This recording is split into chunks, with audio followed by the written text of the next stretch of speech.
My Hero Academia chapter 384 is coming soon, so what are our expectations for this chapter before the spoilers come out tonight? The first thing that I think could potentially happen in this chapter is All For One stops playing around. This entire time we've seen All For One struggling against a group of characters he really has no business struggling against, right? When All For One got to this battlefield, he was massively overpowered compared to anyone else on the battlefield itself, even back when he had his mask on, right? So we know that he did kind of take it easy against Endeavor and everyone else, because he didn't completely just go all out and do everything that he could possibly do. And because of that, we did end up seeing Endeavor more or less just defeating All For One, or at least enough that All For One would have to use his sort of like last ditch effort of using Ares Rewind to put him in the situation where now he actually is on a timer, whereas he wasn't before. So ever since All For One's Ares Rewind timer activated, he's been trying to get away from this battlefield to get over to the Shigaraki battlefield to complete Shigaraki's body in an effort to steal One For All from Deku. But now we've seen things just cascading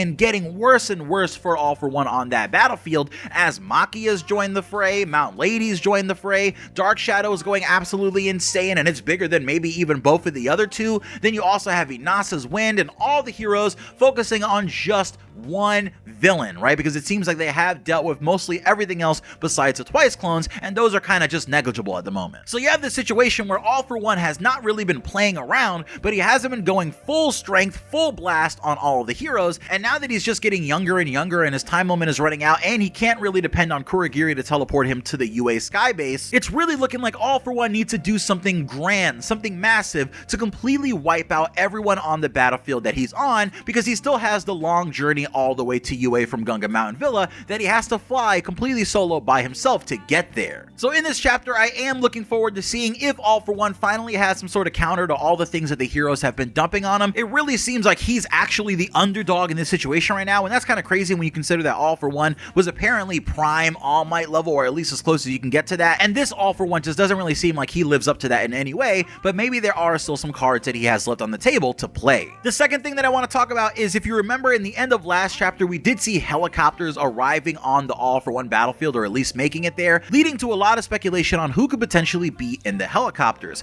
I've seen some fans suggest that it might be Roddy from the most recent My Hero Academia movie, because Roddy himself did want to be a pilot, and this would be a good way for Horikoshi to work him into the story if he wanted to do that, which I do believe he's expressed doing so in the past. Another option, of course, for who's going to be in this helicopter that many people suggested might have been All Might, right, who might have headed to this battlefield after he left the Tsukauchi area a couple chapters ago carrying a mysterious suitcase, and we don't really know where he went from that point after. Finally, another one of the points that I saw people bring up is that it could potentially be some of the international heroes like Salam and other heroes that didn't actually make it to America during the time when all this stuff started happening, because their countries closed themselves off and pretty much abandoned Japan. So could these heroes now be joining the fight to really bring an end to All For One once and for all? And if so, can we expect any helicopters to go over to the UA Sky Base? Now those are three possibilities, but the thing that I think is most likely, due to a tweet that I saw on Twitter, is that these are actually reporters coming to make sure that this part of the final war is being streamed to now add All For One's area onto the massive stream happening worldwide. And of course, this could also be business course students working alongside reporters, but I do think in some way this is going to be the news, right? Because this is a battlefield that we don't really have any footage of. If people all around the world are going to be inspired by this last final battle to retake Japan, we're going to have to see all the different areas, right? And seeing how All For One himself was defeated, seeing All For One himself rewind into a crying baby and really living that embarrassment in front of all the people worldwide that support him, all those villain networks that he's attached to, that he's allied with, that are working all over the world, are about to see their leader turned into a crying baby. And I feel like that's going to be really interesting to see how that affects the epilogue of My Hero Academia when this is all said and done. Another thing I potentially think we could see in this chapter, if Horikoshi is looking for another amazing thing to cut to, is the beginning of Dabi versus Endeavor. We know that Endeavor is leading Dabi away to some mysterious location. Maybe he's just taking him deeper into the forest, and we don't exactly know what their final battle is going to entail. But if Dabi and Endeavor do have their final battle in a forest and not in the old Todoroki home that Endeavor lived in, right, where he moved everyone out of, which is where I would have this battle take place, then I feel like we are going to see some mirroring to Sokoto Peak in that whole incident, where Endeavor and Dabi likely will burn down the entire forest. And something's going to happen as a result of that, because we still have no idea how Dabi necessarily survived after he left the doctor in All For One's custody. It's still to be seen if Endeavor has any sort of last trick up his sleeve, or if he's going to copy the move that Shoto and both Dabi have been able to copy from each other at this point,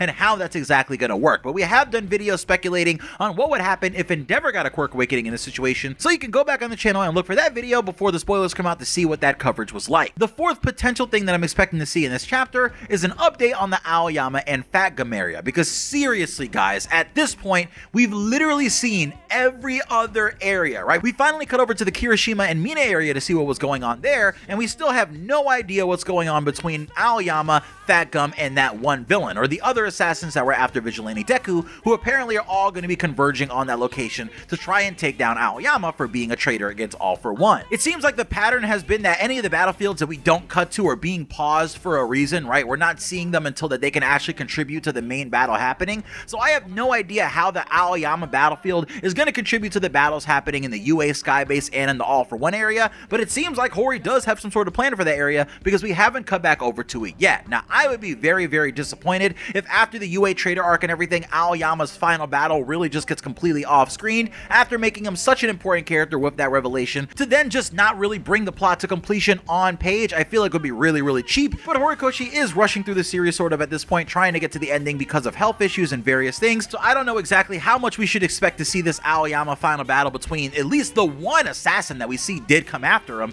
but that's kind of in the air right now. And the final thing that I think we can expect to see from this chapter of My Hero Academia is something that's been happening so often recently that I'm really starting to just think who was left, right? But I think we're going to see another character returning from the past of My Hero Academia. So some character that was important, it could be a hero or a villain, somebody that was important in the past in one of the previous seasons. I see them coming back and having a crucial role to play in this final battle. I don't think we're out of characters to bring back yet. If you remember, Deku did promise to take Overhaul to his boss, right? And maybe curry a little good favor with Overhaul, and we never actually saw that taking place, so that would kind of just make that a random aside if that never gets capped off. So I do think we might still potentially see Overhaul somewhere in this final battle. We've seen every other villain pretty much come back for some reason or another, and Overhaul came back, but he didn't really serve the story in any sort of way, right? Nagant, Stain, Gentle, everyone has done something in this final arc, so it's going to be interesting to see if Deku did have some sort of plan in the background with Overhaul that we haven't seen come to fruition. But those are all the things that I think we could potentially see in My Hero Academia chapter 384. Spoilers will be released tonight most likely, but if it's late, you'll see it in the video in the morning, and I've got some other stuff working for you guys right now, like some Boruto and Demon Slayer content, so I'll see you guys later while I get working on that. It's Pineapple, love ya, peace.